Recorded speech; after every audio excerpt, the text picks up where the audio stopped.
وقضى ربك ألا تعبدوا إلا إياه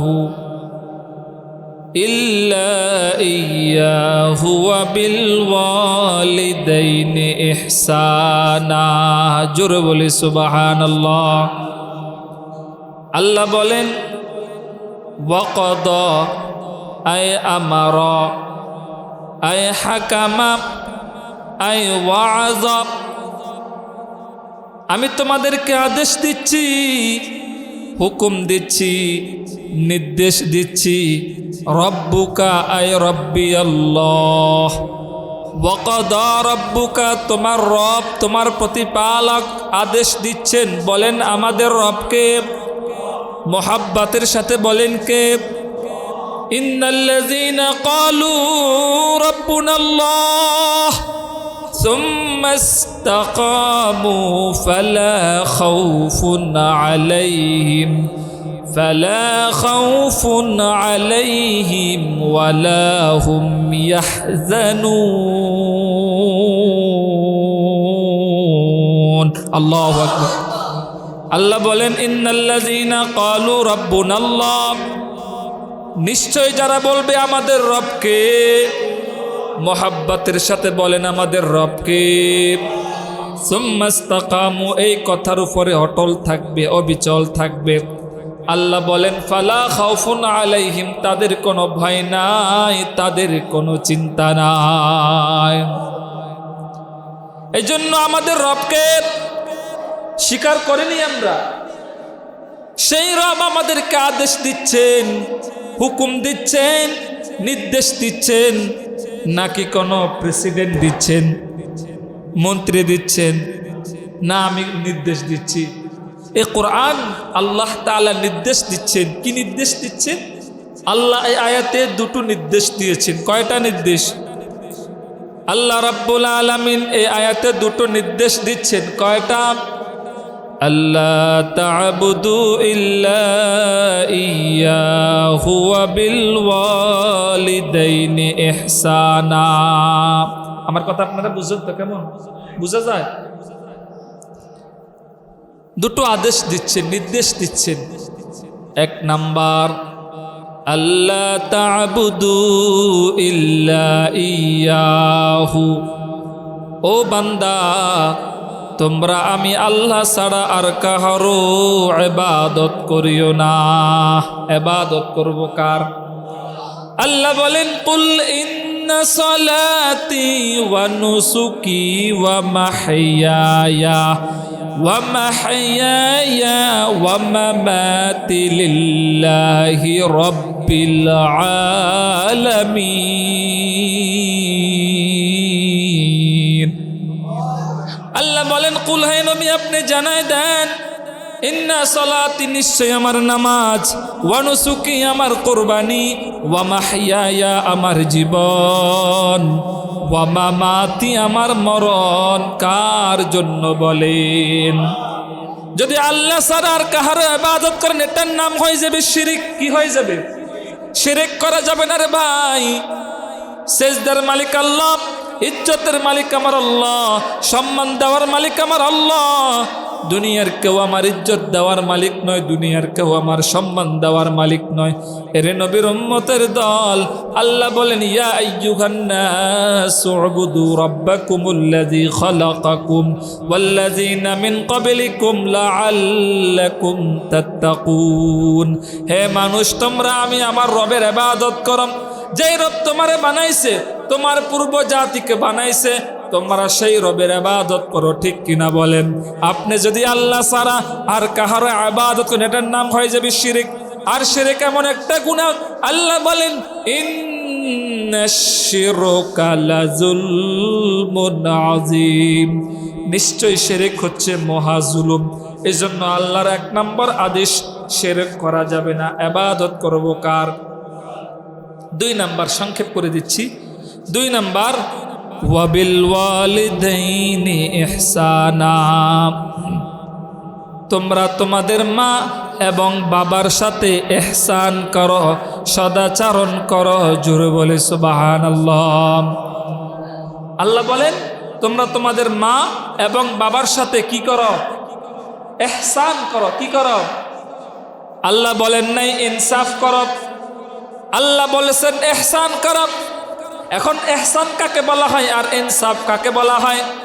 ইহসান শব্দের অর্থ হচ্ছে দয়া, সদাচরণ করা, আর ইনসাফ শব্দের অর্থ হচ্ছে ন্যায়। ঠিক কিনা বলেন? ইনসাফ বলা হয় আপনি কোনো ব্যক্তিকে 10,000 টাকা দিয়েছেন, আবার আপনাকে ওই ব্যক্তি 10,000 টাকা দিয়ে দেওয়ার নাম হলো ইনসাফ। আর আপনি কোনো ব্যক্তিকে 10,000 টাকা দিয়েছেন, ওই ব্যক্তি খুশি হইয়া দয়া দেখাইয়া আপনাকে 11,000 টাকা দিল, এটার নাম হলো ইহসান। জোরে বলি সুবহানাল্লাহ। এরে লাকসামের মুসলমান, ভালো করে শুনে নাও, আল্লাহ বলেন না ইনসাফ করো, আল্লাহ বলেছেন ইহসান করো। ও যুবক ভাই, ও বৃদ্ধ বাবাজি, আপনার মা আপনাকে ছোটবেলা থেকে লালন পালন করেছে। আপনার মা আপনার বাবা আপনার জন্য যতটুকু মেহনত করেছেন, আপনি সন্তান হইয়া তার চেয়েও বেশি দয়া আপনি মা বাবাকে করেন। ঠিক কিনা বলেন? প্রশ্ন করবেন, হুজুর আপনি মা বাবার বয়ান করতেছেন, অন্য কোনো সাবজেক্ট পাইলেন না? মা বাবার বয়ান তো আমরা সকলেই জানি, ছোটবেলা থেকে শুনে আসতেছি। আমার প্রশ্ন, মা বাবার বয়ান যদি আমরা সকলে যদি মানতাম, তাহলে আমার এই সোনার বাংলার মধ্যে বৃদ্ধাশ্রম তৈরি হতো না। ঠিক কিনা বলেন? আমার সোনার বাংলার মধ্যে তাহলে কোনো মা এবং কোনো বাবাকে এই ঈদের সময়, ঈদুল ফিতরের সময় সন্তান ছাড়া, নাতি ছাড়া, নাতনি ছাড়া এই বৃদ্ধাশ্রমে কাটাতে হতো না। ঠিক কিনা বলেন? কিন্তু আমরা মা বাবার বয়ান আমরা মানতেছি কোথায়? এই জন্য জানার নাম ইসলাম নয়, মানার নাম হলো ইসলাম। ঠিক কিনা বলেন? আজকে আমরা যদি মা বাবার খেদমত সম্পর্কে অবগত হতাম এবং সাথে সাথে আমরা যদি এটা মানতাম, তাহলে আজকে আমার কোনো মা কোনো বাবা এই বৃদ্ধ অবস্থায় আপনার ছেলে ইঞ্জিনিয়ার হইয়া, ডাক্তার হইয়া, প্রফেসর হইয়া, বড় বড় উকিল মিনিস্টার হইয়াও আজকে আপনাকে সেই ওই বৃদ্ধাশ্রমে থাকতে হতো না, আপনাকে ওই রেল স্টেশনের মধ্যে শুয়ে থাকতে হতো না, আপনাকে রাস্তায় রাস্তায় ভিক্ষা করা লাগতো না। ঠিক কিনা বলেন? তার কারণ কি? দুইটা জিনিসের অভাব। কয়টা জিনিসের অভাব?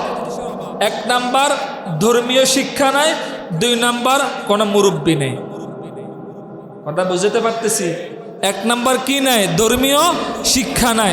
দুই নাম্বার কি নাই? কোনো মুরব্বী নাই। যার কারণে ওই সকল সন্তানদের মা এবং বাবা আজ বৃদ্ধাশ্রমে কান্না করতেছে। ঠিক কিনা বলেন? আপনি তাকায় দেখেন, কোনো একজন মাদ্রাসার শিক্ষক, কোনো একজন ইমাম সাহেব, কোনো একজন হাফিজ সাহেবের মা বাবা কি বৃদ্ধাশ্রমে আছে এমন কোনো গ্যারান্টি আপনারা দেখাতে পারবেন? না। বেচারা গরিব হলো, মাকে খাওয়াচ্ছে, কিন্তু উকিল, ব্যারিস্টার, ডক্টর, প্রফেসর, ইঞ্জিনিয়ার আজকে তাকায় দেখেন অসংখ্য লোকের মা বাবা আজকে বৃদ্ধাশ্রমে। ঠিক কিনা বলেন? কারণ কি? দুইটা জিনিসের অভাব। এক নাম্বার ধর্মীয় শিক্ষা নাই, দুই নাম্বার কোনো কি নাই? মুরব্বী নাই। আল্লাহ পাক আমাদেরকে হেদায়েত দান করে। সকলে বলে আমিন। আপনাদেরকে আমার উপর রাগ করলেন না? আমি আপনাদেরকে যা কিছু বলতেছি আমার উদ্দেশ্য একটা, আপনাদেরকে জান্নাতে নিয়ে যাওয়া, জাহান্নাম থেকে রক্ষা করা। ঠিক কিনা বলেন? তাহলে আল্লাহ বলেন ওয়াবিল ওয়ালিদাইনি ইহসানা, ও সন্তান তোমরা তোমাদের মা এবং বাবার সাথে ইহসান করো।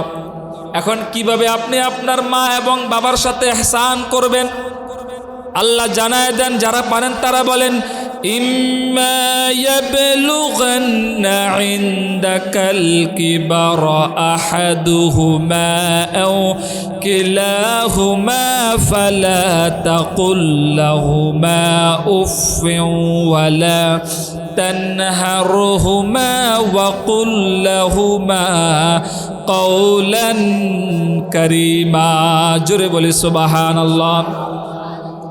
আল্লাহ বলেন ইম্মা ইয়াবলুগান্না ইনদাকাল কিবারা আহাদুহুমা আও কিলাহুমা, ও সন্তান আপনার মা আপনার বাবা অথবা উভয়জনে হোক, তারা যখন বৃদ্ধ হালাতে পৌঁছে যাবে এমন কোনো কথা আপনি আপনার মা আপনার বাবার সাথে বলতে পারবেন না যাতে আপনার মা আপনার বাবা কষ্ট পাইয়া এবং আহ করে। জোরে বলি সুবহানাল্লাহ। ওয়ালা তানহারহুমা, তাদেরকে ধমক দেওয়া যাবে না, তাদের সাথে এমন কথা বলা যাবে না যাতে আপনার মা আপনার বাবা কষ্ট পাইয়া এবং আহ করে। ঠিক কিনা বলেন? ওয়ালা তানহারহুমা, তাদেরকে ধমক দেওয়া যাবে না। তাহলে হুজুর কি করবেন? আল্লাহ সূরা বনী ইসরাঈলের 23 নম্বর আয়াতে বলেন, ওয়াকুল লাহুমা কাওলান কারীমা, I কাওলান Jamila, I কাওলান লায়্যিনান Sahla, I কাওলান কারীমা। ও সন্তান, বরং তুমি তোমার মা এবং বাবার সাথে বিনয়ের সুরে কথা বলো, নম্রতার সুরে কথা বলো, ভদ্রতার সুরে কথা বলো। জোরে বলে সুবহানাল্লাহ। আজকে তো মা বাবার খেদমত নাই, মা বাবারকে আমরা খেদমত করি না। ঠিক কিনা বলেন? এরে নবীর উম্মতের দল, অথচ মা অথচ বাবা আপনার জন্য আমার জন্য কত কষ্ট করেছেন। আল্লাহর আয়াতের মধ্যে বলেন, ওয়াসাইনাল ইনসানা বিওয়ালিদাইহি হামালাতহু উম্মুহু ওয়াহনান আলা ওয়াহনি ওয়া ফিসালুহু ফি আমাইনি আনিশকুরলি ওয়ালিওয়ালিদাইকা ইলাইয়াল মাসির। জোরে বলে সুবহানাল্লাহ। আল্লাহ বলেন, ওয়াসাইনাল ইনসান, আমি সন্তানদেরকে আদেশ দিচ্ছি, বিওয়ালিদাইহি, তারা যেন তাদের মা বাবার সাথে সদাচরণ করে। কারণ কি?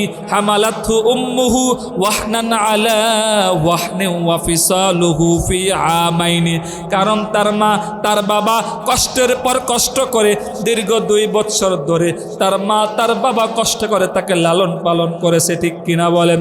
এমন এক সময় ছিল সন্তান গর্ভের মধ্যে ছিল, মা হাঁটতে কষ্ট হতো, বসতে কষ্ট হতো। ঠিক কিনা বলেন? দুধ খাওয়াইল। রে নবীর উম্মতের দল, আজকে তো আমরা মা বাবার খেদমত করি না। আরে নবীর উম্মতের দল, মা বাবার খেদমত করলে কি লাভ হয়? শুনবেন শুনবেন পয়গম্বর মূসা আলাইহিস সালাম, নাম শুনছেন? কি নাম?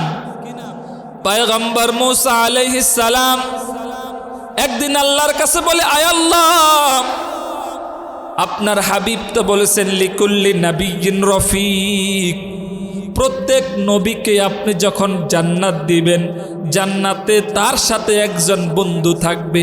আয় আল্লাহ, আপনি যদি আমাকে জান্নাতে দেন, বলেন আমার সাথে জান্নাতে বন্ধুকে থাকবে। কারণ পয়গম্বর মূসা নবী আল্লাহর সাথে তুর পর্বতে গিয়ে কথা বলতেন। ঠিক কিনা বলেন? আল্লাহ তাআলা ওহির মাধ্যমে জানায় দেন, ও মূসা, তোমার সাথে জান্নাতে বন্ধু হবে। কোনো ডাক্তার নয়, কোনো প্রফেসর নয়, কোনো মুফতি নয়, মুহাদ্দিস নয়, শাইখুল হাদিস নয়, একজন কসাই তোমার সাথে জান্নাতের বন্ধু হবে। কে কে?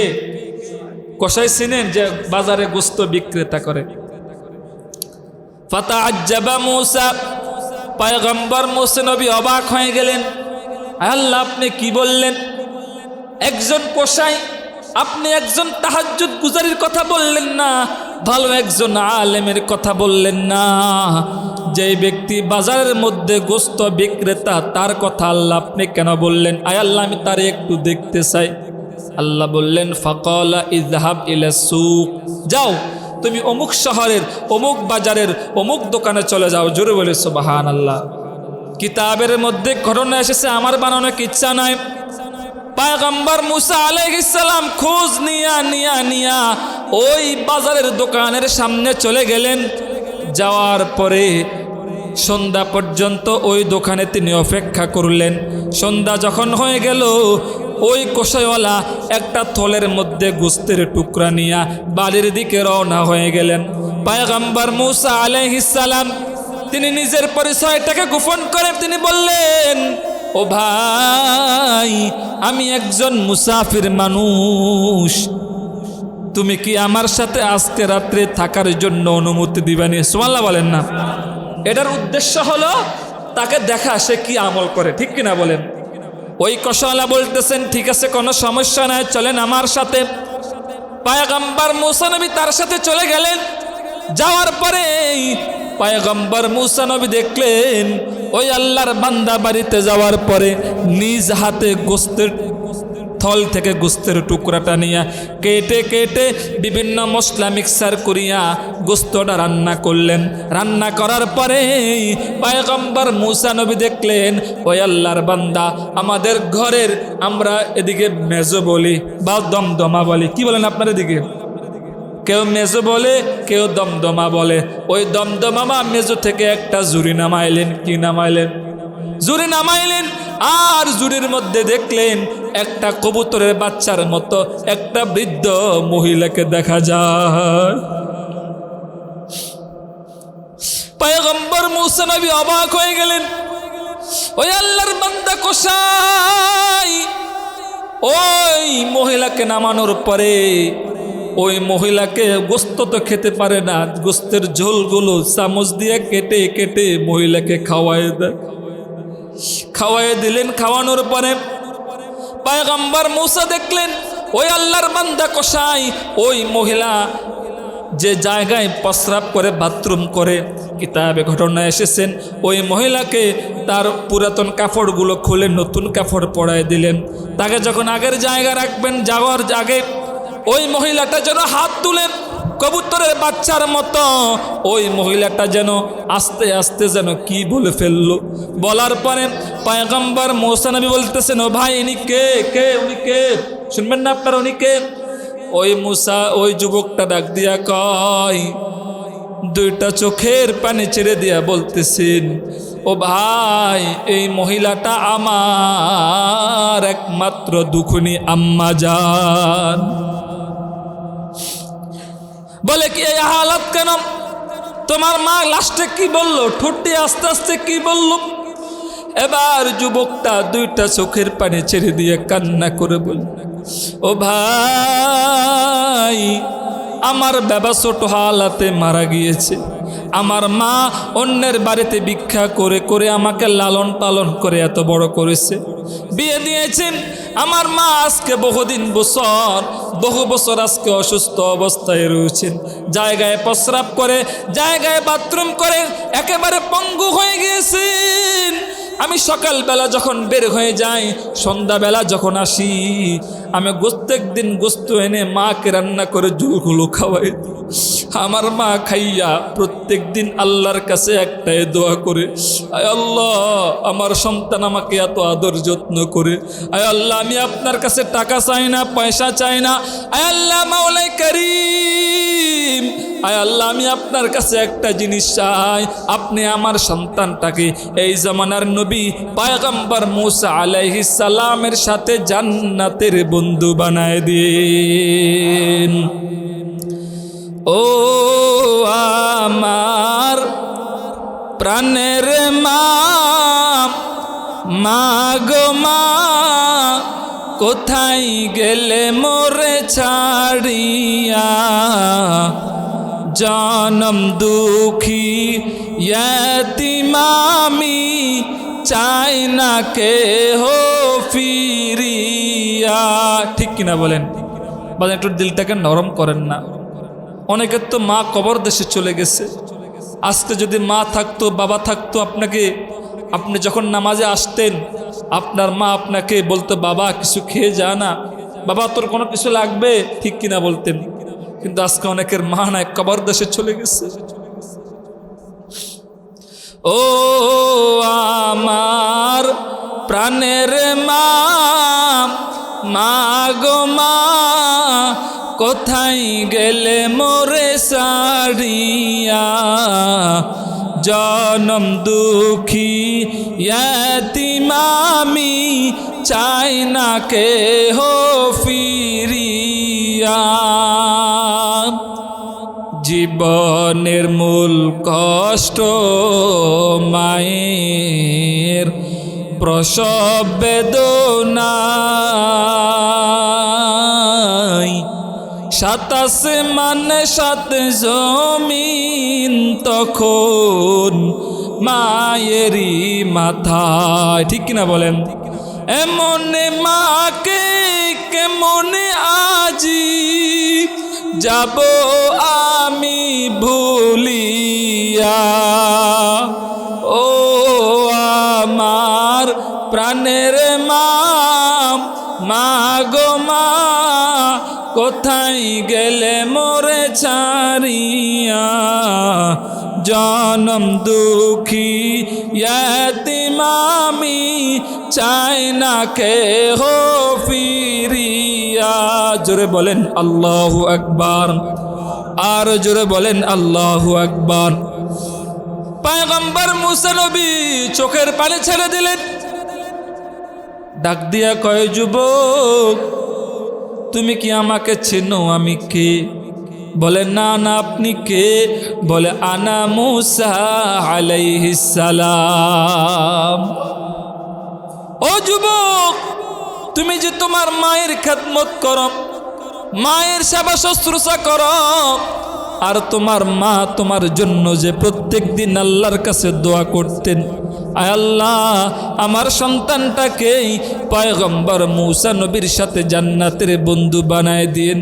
ও পয়গম্বর, ও ভাই, তোমার মায়ের দোয়া আমার আল্লাহ কবুল করে নিয়েছেন। আমার আল্লাহ আমাকে সংবাদ জানায় দিয়েছেন, আমি তোমাকে দেখার জন্য এসেছি। আসলে তুমি তোমার মায়ের খেদমতের কারণে আল্লাহ তাআলা তোমাকে আমার সাথে জান্নাতের বন্ধু বানায় দিবে। এজন্য মা বাবার খেদমতের দরকার আছে না নাই? আল্লাহ রাসূল বলেন, সালাসু দাওয়াতুম মুস্তাজাবাতিন লা শাক্কা ফি, পৃথিবীর মধ্যে এমন তিনজন লোক আছে, যে তিনজন লোক আল্লাহর কাছে দোয়া করলে আল্লাহ তাদের দোয়া কখনো ফিরায় দেয় না। জোরে বলে সুবহানাল্লাহ। এক নাম্বার দাওয়াতুল মাজলুম, যিনি জুলুমের শিকার হয়েছেন।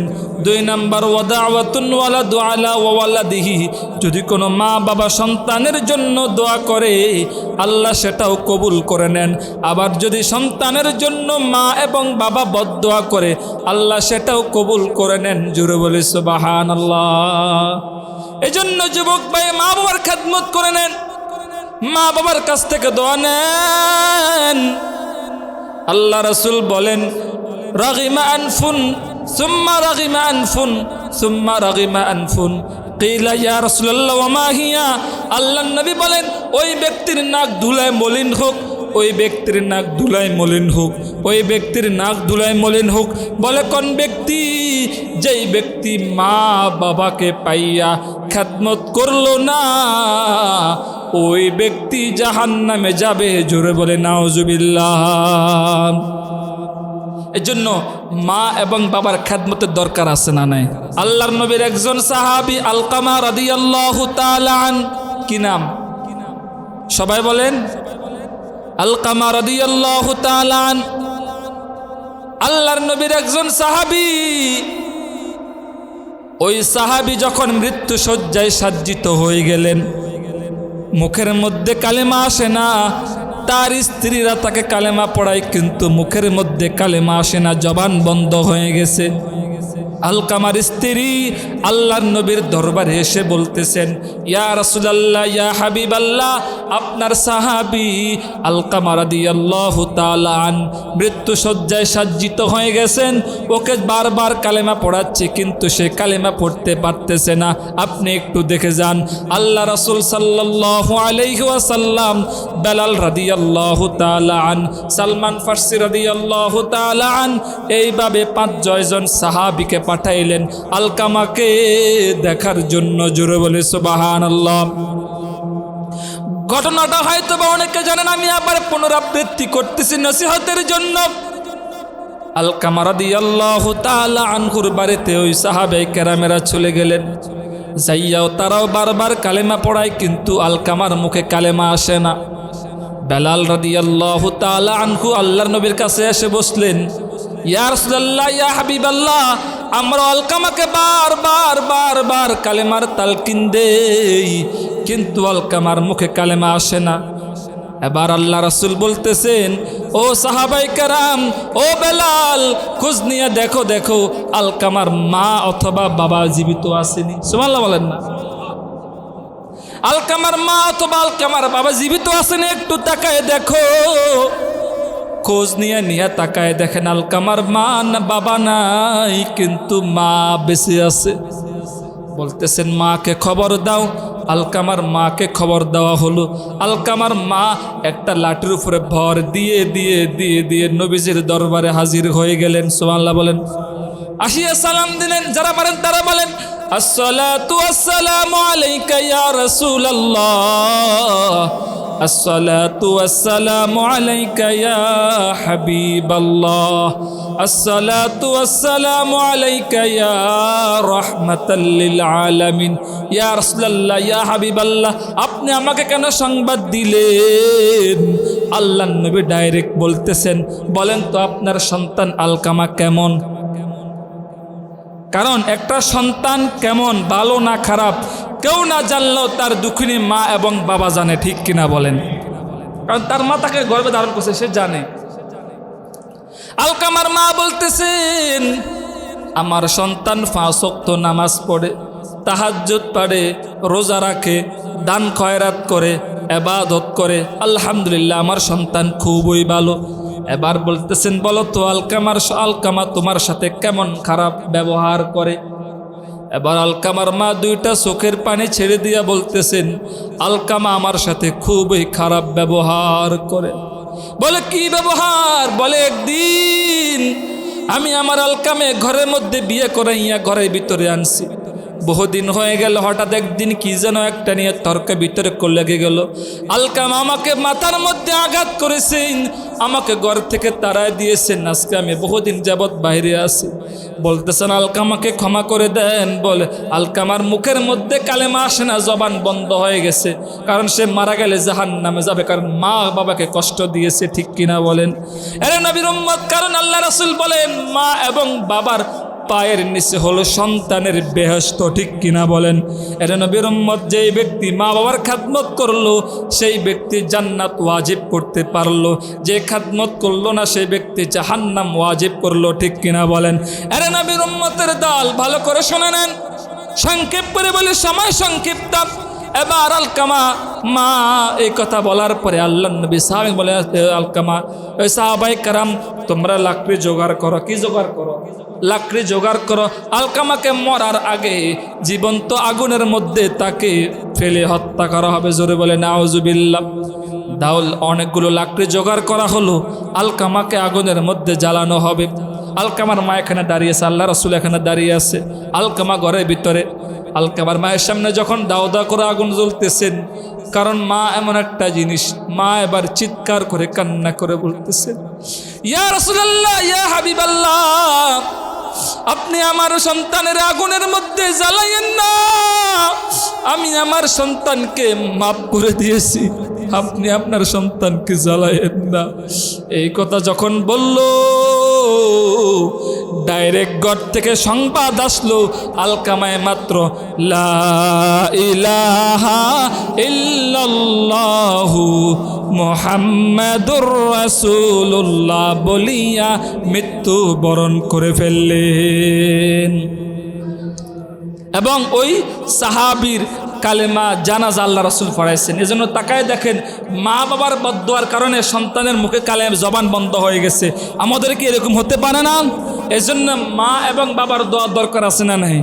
মায়ের দোয়া লও হে মুমিন, মায়ের দোয়া লও, বাবার দোয়া লও হে মুমিন, বাবার দোয়া লও। বিপদে পড়বে না তুমি যখন যেথায় যাও, বিপদে পড়বে না তুমি যখন যেথায় যাও। মায়ের দোয়া লও হে মুমিন, মায়ের দোয়া লও। যাহা কিছু হও না কেঁদে, কিছুই না মায়ের দোয়া বিনে, ঠিক কিনা বলেন? হাত তোলে মা বলে, আল্লাহ সন্তানকে ওলি বানাও। মায়ের দোয়া লও হে মুমিন, মায়ের দোয়া লও, মায়ের দোয়া লও হে মুমিন, মায়ের দোয়া লও। এই জন্য মা এবং বাবার দোয়ার দরকার আছে না নাই? এরে নবীর উম্মত, আল্লাহ তারপরে বলেন ওয়াখফিদ লাহুমা জানাহাজ যুল্লি মিনার রাহমাতি ওয়া কুর রাব্বিরহামহুমা কামা রাব্বায়ানি সগীরা। এক সময় আমিও মারা যাবেন, আপনিও মারা যাবেন, আপনার মা আপনার বাবা যদি মারা যায়, আল্লাহ বলেন ওয়াখফিদ লাহুমা জানাহাজ যুল্লি মিনার রাহমা, ও সন্তান তুমি তোমার মা এবং বাবার জন্য বিনয়ের ডানা বিছায়া দাও। এবং যেদিন মারা যাবে, মারা যাওয়ার পরে তোমরা মা এবং বাবার কবরের মধ্যে যাইয়া সূরা ফাতিহা একবার, সূরা ইখলাস 3 বার, দুরূদ শরীফ পড়িয়া তোমরা এই দোয়াটা পড়বা। যারা পারেন তারা বলেন রব্বিরহামহুমা কামা রাব্বায়ানি সগীরা। রব্বিরহামহুমা, হে আল্লাহ আপনি আমার মা এবং বাবার উপরে দয়া করেন, কামা রাব্বায়ানি সগীরা, যেমনভাবে তারা আমাকে ছোটবেলায় রহম করেছে, দয়া করেছে। এই জন্য আসেন, বাঁচবেন কয়দিন গ্যারান্টি নাই।